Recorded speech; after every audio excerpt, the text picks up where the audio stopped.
जय हिंद दोस्तों। मैं विपुल कुमार पांडे विपुल मैथ्स यू के यूट्यूब चैनल पर आप सभी का स्वागत एवं अभिनंदन करता हूं। अपने वादे के अनुसार उत्तर प्रदेश पुलिस भर्ती की परीक्षा के लिए हम दो तरीके लेकर चले हैं। शुरू से ही इस पैटर्न को लेकर चल रहे हैं। यूपीपी की तैयारी 21 दिन के अंदर कराने के लिए हम दो तरीके से लेके चल रहे हैं। एक PYQ क्वेश्चन यानी प्रीवियस ईयर क्वेश्चन और एक टॉप 30 क्वेश्चन का कलेक्शन। ध्यान से समझ लीजिए पूरे सिस्टम को। और ये सुबह में हम लाइव पढ़ाते हैं, लाइव में 7 बजे, लाइव 7 बजे सुबह। ठीक है, सुबह में ये क्लास चलती है। प्रतिदिन एक चैप्टर खत्म करेंगे और टॉप 30 क्वेश्चन उसी चैप्टर में देख लेंगे जो सुबह में है। जैसे PYQ कराए हैं तो वही शाम को 6 बजे, शाम को 6 बजे रिकॉर्ड करके हम आपको रिकॉर्डेड फॉर्मेट में ये डाल रहे हैं, रिकॉर्डिंग करके। ठीक है, तो रिकॉर्डिंग वीडियो हम आपको प्रोवाइड कर रहे हैं शाम को 6 बजे। ये शाम को 6 बजे, तो मतलब सुबह शाम अगर आप मैथ का डोज ले रहे हैं, 30 क्वेश्चन इधर, लगभग 25 to 30 क्वेश्चन PYQ के, अगर एक चैप्टर से 60 प्रश्न हम कर ले रहे हैं तो कोई ऐसा चैप्टर बचेगा नहीं और कोई मैथ का ऐसा क्वेश्चन छोड़कर हम नहीं आएंगे जिसमें के कारण हमारा सिलेक्शन रुक जाए। और मैक्सिमम बच्चों का सिलेक्शन केवल और केवल एक ही बातों से रुक रहा है, वो है मैथमेटिक्स।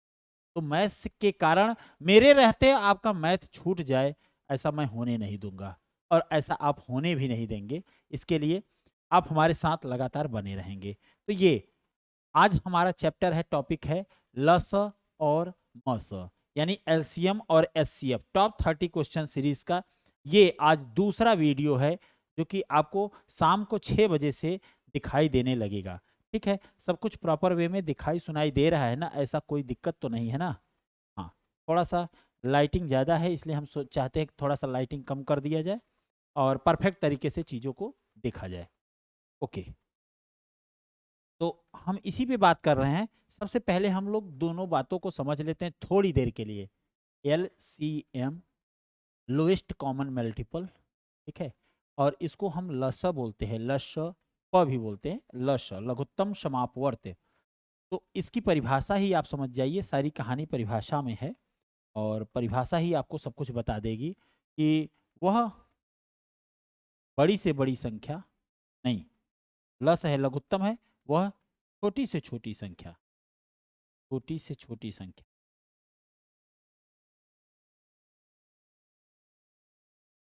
जो दी गई संख्याओं से, जो दी गई संख्याओं से, दी गई संख्याओं से पूर्णतया विभाजित हो, पूर्णतया विभाजित हो। ठीक है, पूर्णतया विभाजित होने का मतलब है उस संख्या से भाग देंगे तो शेषफल क्या आ जाएगा, 0 आएगा।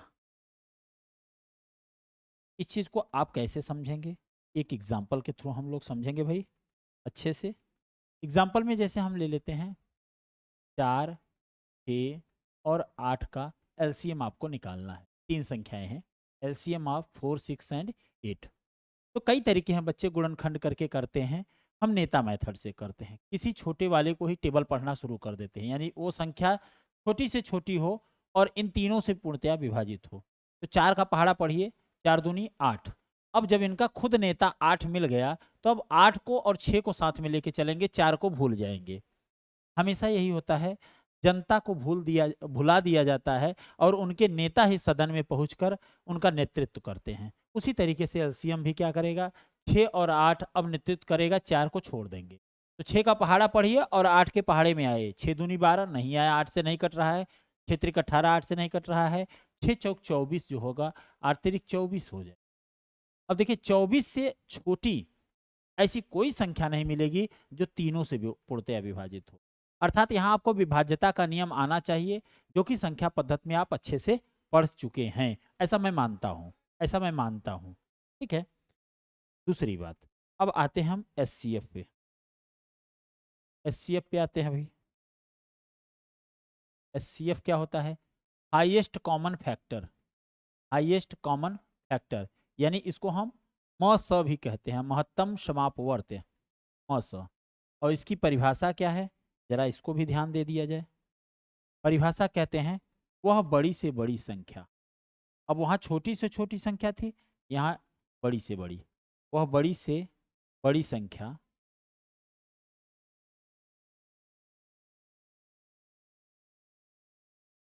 जो दी गई संख्याओं को, वहां पे से था, यहाँ पे को है, जो दी गई संख्याओं को, दी गई संख्याओं को पूर्णतया विभाजित करे, संख्याओं को पूर्णतया विभाजित करे। वीडियो लंबा ना हो इसलिए पूरी थ्योरी नहीं पढ़ाएंगे, लेकिन थोड़ी सी बात तो बताना जरूरी है जिससे सभी बच्चों को समझ में आए। एक एग्जाम्पल लेते हैं भाई। एग्जाम्पल के तौर पे हम लोग बात करते हैं 4, 6, 8 का ही ले लेते हैं, और इसका एचसीएफ। एचसीएफ मतलब जो इन तीनों को विभाजित करे, वह बड़ी से बड़ी संख्या जो तीनों को विभाजित करे। तो इसके लिए हम क्या करते हैं, या तो इनमें से कोई एक संख्या ले लीजिए, या इन्हीं को काट कर देख लीजिए, अंतर देख लीजिए। तो इनका अंतर कितना है, 2 है। इनका अंतर भी कितना है, 2 है। और इनका अंतर 4 है, यानी 2 या 4 होगा। तो 4 से चेक किए तो 4 कटेगा, 8 कटेगा, लेकिन 6 नहीं कटेगा। लेकिन 2 से तो सभी कटेंगे। तो हम ये कह सकते हैं बेटा, क्या इनका एचसीएफ क्या होगा, 2 होगा। यानी 2 से बड़ी ऐसी कोई भी संख्या नहीं है जो तीनों को विभाजित करे। ध्यान दीजिएगा, तीनों को, इन दोनों को करे लेकिन 6 को नहीं कर रहा है, इसलिए तीनों को विभाजित करने वाली संख्या 2 होगी। इसको उभयनिष्ठ गुणनखंड भी कहते हैं। अगर हम 4 की बात करें तो 4 को लिख सकते हैं 2 के घाते 2, यानी 2 को 2 बार गुणा किए हैं। 6 को क्या लिख सकते हैं, 2 गुना 3 लिख सकते हैं। और 8 को क्या लिख सकते हैं बेटा, 2 के घाते 3। एलसीएम में हम क्या करते हैं, बड़ी घात लेते हैं। तो देखिए एलसीएम अगर हम निकालेंगे तो सबसे बड़ी घात 2 घाते 3 दिखाई दे रहा है, और यहाँ केवल अकेला जो बचा खुचा है उसको भी लिख देंगे, 3 लिख देंगे। लेकिन एचसीएफ में क्या करेंगे, जस्ट उसका उल्टा, छोटी घात लेंगे। तीनों में कौन सी सबसे छोटी घात है, 1, यानी 2 घाते 1, और बाकी को नहीं लेंगे, जो कॉमन हो उसी में वही लेंगे। ठीक है, जो सब में कॉमन हो, 2 जैसे कॉमन है तो उसी को लेंगे, और जो छोटी घात हो वही ले लेंगे। ठीक है, तो यहाँ तो एलसीएम एचसीएफ की कहानी हो गई। और एक और बात बता देते हैं जो महत्वपूर्ण है, नोटेड पॉइंट है, नोट में हम याद रखेंगे। दो संख्याओं का गुणनफल, दो संख्याओं का गुणनफल,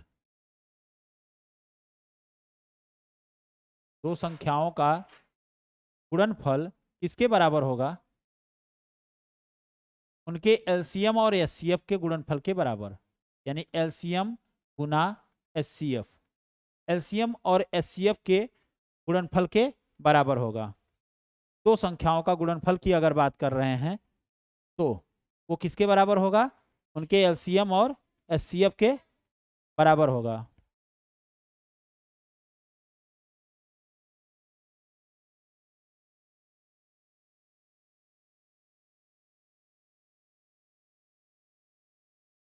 दो संख्याओं का गुणनफल उनके एलसीएम और एचसीएफ के बराबर है।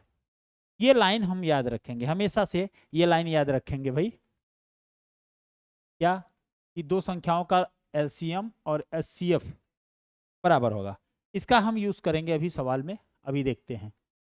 दो संख्याएं हैं आपके सामने प्रदर्शित हैं, कह रहे हैं दो संख्याएं 960 और 1020 का मस ज्ञात कीजिए।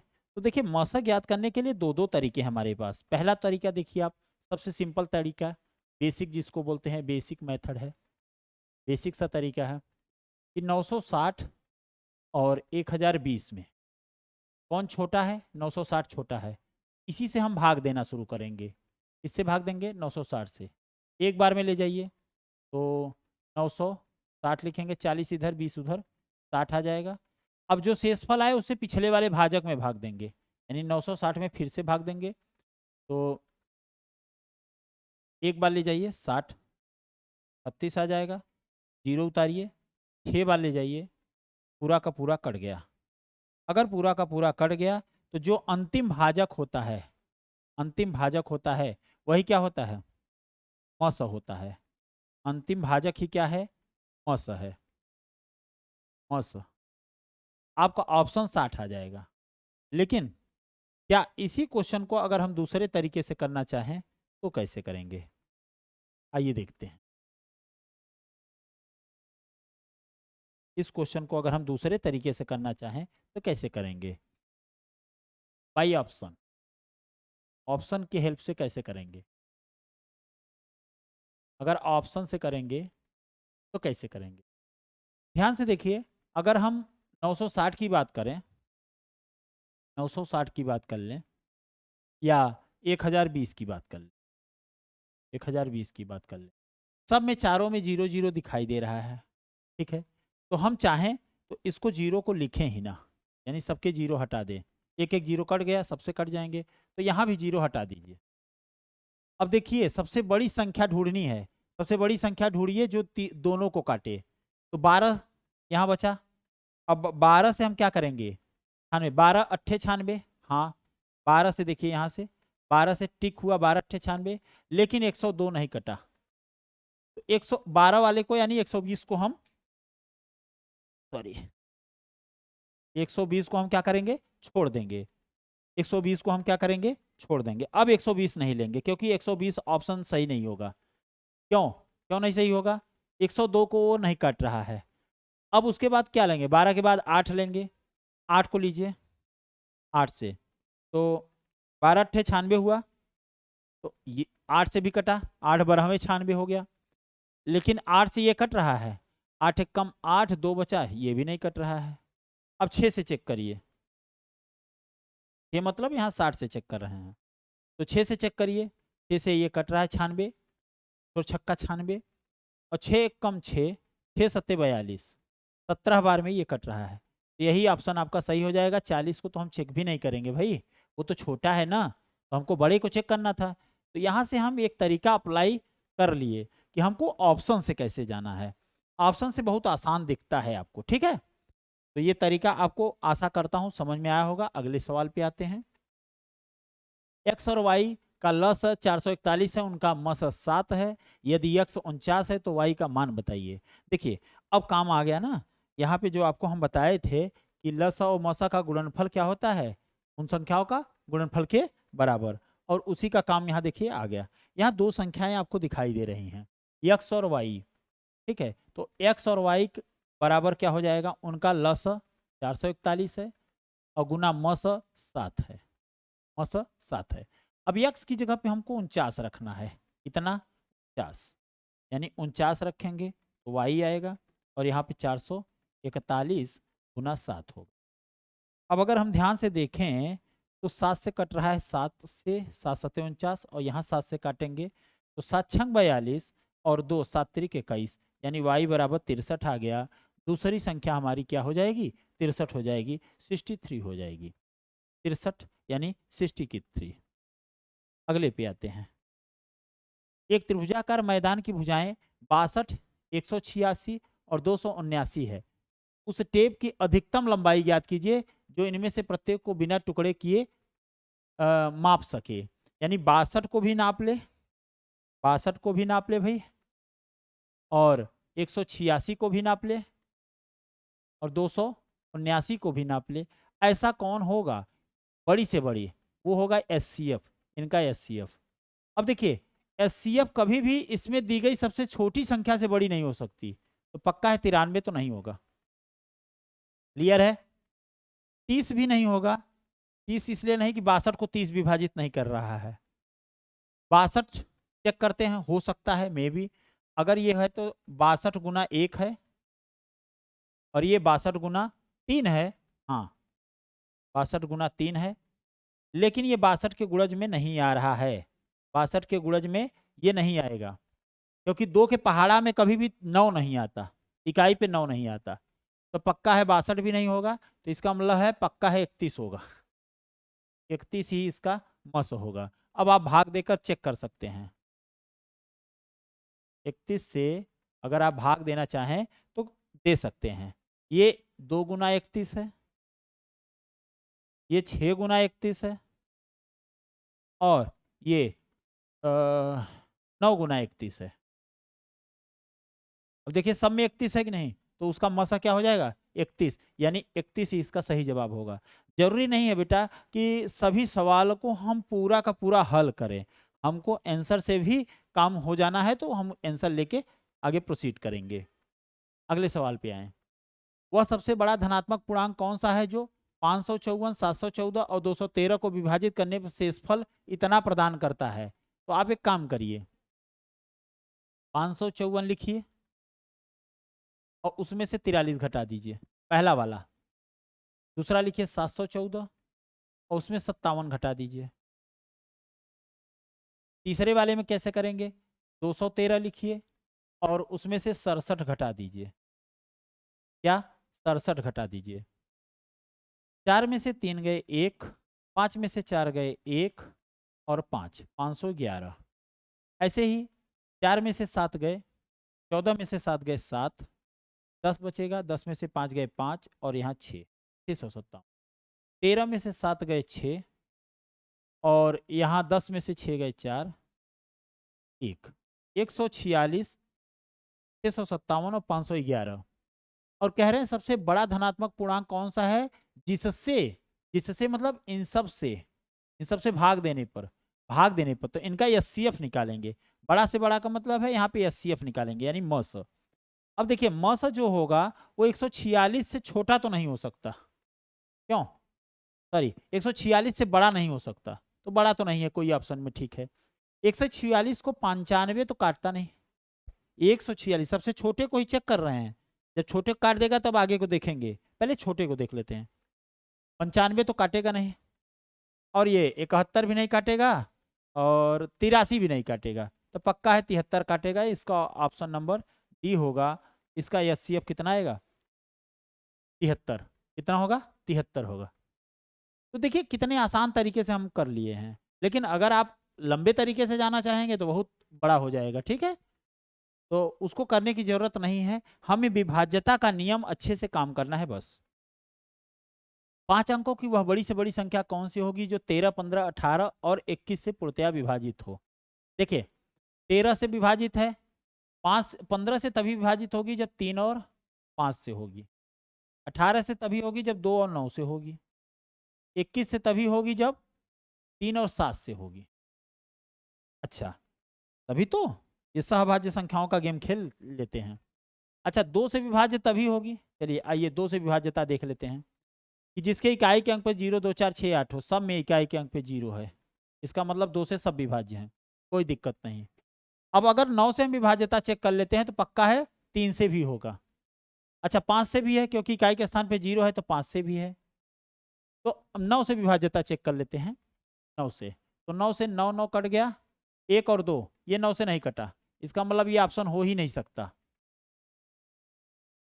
अब 9 से कटने वाले देखिए, 9 से 1 कट गया, 8, 8, 16 और 2, 18, ये भी 9 से कटा, यानी ये ऑप्शन हो सकता है, ठीक है। अच्छा 9, 8, 6, 14, 8, 6, 14, 4, 18, ये भी कट रहा है 9 से, इसका मतलब ये भी ऑप्शन हो सकता है। इधर भी देखें, 9 कटा, 8, 5, 13, 13 और 3, 16, ये नहीं कट रहा है, नहीं कट रहा है तो ये भी ऑप्शन नहीं होगा। चलिए 9 से चेक करने में एक बात तो हमको मजे की बात आ गई कि 3 से भी चेक हो गया बिना कहे, अब 50-50 का गेम हो गया है। अब हमको केवल चेक करना है 7 से और 13 से चेक करना है। अगर पहले 7 से चेक कर लेते हैं, अगर तब भी दोनों 7 से चेक कट रहे होंगे तो पक्का है तब 13 से हम चेक करेंगे। तो पहले 7 से चेक करते हैं, ऑप्शन बी को चेक करते हैं 7 से। तो 7 की विभाज्यता होती है इकाई के अंक का दुगुना, 0 वाला नहीं लेते हैं भाई, 0 तो डबल करेंगे तो फिर कोई मतलब ही नहीं रहेगा। 8 दूनी 16, इकाई का दुगुना कर देंगे और घटाएंगे, 12 में से 6 गए 6 और यहाँ बचा 7, 7 में से 1 गए 6, अब फिर 6 का दुगुना करेंगे 12, 84 आया, और 84 7 से कटता है, इसका मतलब ये तो 7 से गया। अब इसी को चेक कर लेते हैं, 4 का दुगुना 8, घटा दिए कितना आया 960, 960 मतलब 0 का दुगुना 0, 96, 96 7 से नहीं विभाजित होता, लीजिए गया। तो option number B is a right answer. अगर मैं कहूं कि कोई भी इसको पूरा एलसीएम और एचसीएफ के पूरे बड़े वाले मेथड जो कि आपको बुक में दिखाई देता है या प्रैक्टिस सीट में दिखाई देती है, उस मेथड से करने जाएंगे तो आपको मतलब बहुत दिक्कतें होंगी, इसमें काफ़ी परेशानियां होंगी। और देखिए हम टुकड़ों में तोड़ तोड़ के बता दिए। अगर आप इस तरीके के मेथड सीखना चाहते हैं तो चैनल से जुड़े रहिए। हाँ, ये कुछ बातें हैं जिसको बताने के लिए हम इससे पहले कुछ और बातें बता दें। हाँ, नोटेड पॉइंट में देखते हैं। नोट पॉइंट, नोट पॉइंट क्या है कि अगर हम भिन्नों का लसा कहते हैं, कई भिन्न हैं और उनका लसा निकालने जा रहे हैं, तो भिन्नों का लसा क्या होता है? लस यानी एलसीएम बराबर जितने भी अंश हैं, अंशों का जो यहाँ पे है वही लिखेंगे, अंशों का लसा और नीचे में हरों का औसत। उल्टा लेंगे, लसा का लेना है तो नीचे हमेशा मस आएगा। और दूसरी चीज, अगर यही चीज उल्टा पूछ लिया जाए, भिन्नों का मसा पूछ लिया जाए, फार्मूला मैं लिख दे रहा हूं, बाकी मैं तो डायरेक्ट कर सकता था। मैं आपको एक अच्छा नोट्स, एक अच्छी चीज, केवल और केवल आप मेरे वीडियो से पढ़िए। यहाँ मस है तो ऊपर अंश में क्या होगा? मस। केवल वीडियो से पढ़िए, घर पे प्रैक्टिस अलग से करने की जरूरत नहीं है। केवल इतना ही मैथ पढ़ लीजिए जितना मैं सुबह शाम पढ़ा रहा हूँ, उतने से आपका सिलेक्शन क्लियर है, एकदम कोई रोकने वाला नहीं है। और सिलेक्शन उसी का होगा जो पढ़ेगा भाई, जो नहीं पढ़ेगा उसकी सिलेक्शन की गारंटी हम तो नहीं लेंगे, बाकी और कोई ले तो बात अलग है। और क्योंकि मैं वो टीचर नहीं हूँ कि जो आपको खुश करने के लिए, आपको खुश करने के लिए मैं आपके मन की बात बोल दूं। आपको खुश करने के लिए, मुझे आपको खुश करने की कोई ज़रूरत ही नहीं है, ठीक है? आप मुझसे दुखी रहिए, कोई दिक्कत नहीं है, लेकिन आपका भला हो ये मेरे लिए सबसे बड़ी पहली वरीयता है। पहली वरीयता यही है कि आपका भला हो, आपका सिलेक्शन हो, आप इस बेरोजगारी से ऊपर उठें, इस बेरोजगारी से ऊपर उठें, एक सच्ची अच्छी नौकरी आपके हाथ में हो, ठीक है? बस उसी के लिए परेशान हैं। आप सोच रहे होंगे सर को क्या दिक्कत है? मुझे पता है सबको हमारी चिंता ज़्यादा है। देखिए, तो इसका क्या निकालना है? एचसीएफ। तो हम कह सकते हैं भाई एचसीएफ ऑफ किसका निकालना है हमको? 3/4 और 7/8 और 13/14 का एचसीएफ निकाल। ऊपर वाले का एचसीएफ निकालेंगे, 3, 7, 13 का, तो तीनों सहभाज्य संख्या है, उनका एचसीएफ 1 होगा। सहभाज्य संख्याओं का एचसीएफ 1 होगा, यानी कोई भी उभयनिष्ठ गुणनखंड इसमें नहीं है। 4, 8 और 14 का, तो 4 का नेता कौन हो गया? 8 हो गया। 4 का नेता 8 हो गया।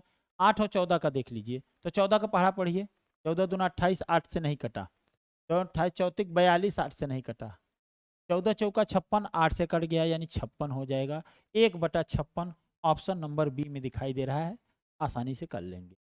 सही है। अगले क्वेश्चन पे आते हैं। ये अलजेब्रा में एलसीएम निकालने के लिए कैसी बात कही गई है उसको हम देखेंगे। तो एलसीएम हम डायरेक्ट लिखेंगे। अलजेब्रा में हमेशा आपको बताए हैं कि एलसीएम लिखते वक्त हमेशा घात सबसे बड़ी लेते हैं, बड़ी वाली घात लेते हैं, सबसे बड़ी घात। तो एलसीएम डायरेक्ट नहीं लिखेंगे, पहले तो एक्सप्रेशन को थोड़ा और कॉमन कर लिया जाए। जैसे देखिए इन दोनों में क्या कॉमन दिख रहा है? ए बी कॉमन दिख रहा है। ए बी बाहर आ जाएगा तो क्या मिलेगा? A² minus B²। ठीक है। दूसरे वाले में क्या कॉमन है? A² B² कॉमन है। क्या? A² B² कॉमन है। क्या बचेगा? A माइनस बी बचेगा। हाँ भाई। और यहाँ तीसरा है ए बी ए माइनस। अब देखिए इस A² माइनस B² में एक चीज और छिपी है, कौन सी? A माइनस बी और A प्लस बी। ठीक है। अब एलसीएम की बात हम कर लेते हैं। अगर हम एलसीएम की बात करते हैं तो केवल वही घात लेते हैं जो बड़ा होता है, सबसे बड़ा। यहाँ देखिए ए की सबसे बड़ी घात क्या दिख रही है? A²। बी की सबसे बड़ी घात B²। देखिए सबसे बड़ी घात। अब इसमें देखिए इन तीनों में देखिए A minus B A minus B A minus B सब में है, A माइनस बी ही होगा, और जो बचे वो भी है A प्लस बी। तो कल को हम डायरेक्ट कह सकते हैं इसका आंसर होगा A square B square bracket close A square minus B square, क्योंकि A minus B A plus B होता है, A square minus B square. Option number B का राइट आंसर होगा। आशा करता हूँ बेटा कि सबको अच्छे से समझ में आ रहा होगा और दिखाई सुनाई दे रहा है कि नहीं, अच्छे से दिखाई सुनाई दे रहा है कि नहीं, कोई दिक्कत तो नहीं हो रही है, कोई दिक्कत तो नहीं हो रही है? यदि हो रही है तो बताएं, कमेंट कीजिएगा। मैं लाइव क्लास में भी इसका कमेंट का जवाब देता रहूँगा। तो संख्याओं का लसा 840 है, उनका मसा 7 है। यदि एक संख्या 56 है तो दूसरी संख्या क्या होगी? एक संख्या 56 है तो दूसरी संख्या को यक्ष मान लेते हैं और उनका लसा 840 है और मसा 7 है। तो 7 अठे 56, 8 बार में, और ये 8 से काटिए, 8 एक कम 8, 8 पंचे 40, यानी x बराबर कितना आ गया? 105। वो आपकी दूसरी संख्या 105 है, यानी ऑप्शन नंबर सी। अगले सवाल पे आते हैं। दो संख्याओं का मस 6 है, निम्नलिखित में से कौन सा उनका लस कभी नहीं हो सकता? हाँ, नोटेड पॉइंट में ये लाइन याद रखिएगा, इसी सवाल में ही हम नोट कर दे रहे हैं। सवाल आते रहेंगे, आपको हम पूरा सिलेबस रिपीट करा रहे हैं, रिवीजन करा रहे हैं, न कि पढ़ा रहे हैं। मैं इतनी बात कह रहा हूँ, मैं पढ़ा नहीं रहा हूँ, पढ़ाई हुई चीज को बस रिपीट करा रहा हूँ। तो संख्याओं का जो लस होता है, दी गई संख्याओं का लस सदैव मस से विभाज्य होता है। किससे विभाज्य होता है भाई? मस से। सदैव मस से, उनके मस से विभाजित होता है, से विभाजित होता है, यानी भाग देंगे तो पूरा का पूरा कट जाएगा, विभाजित होगा।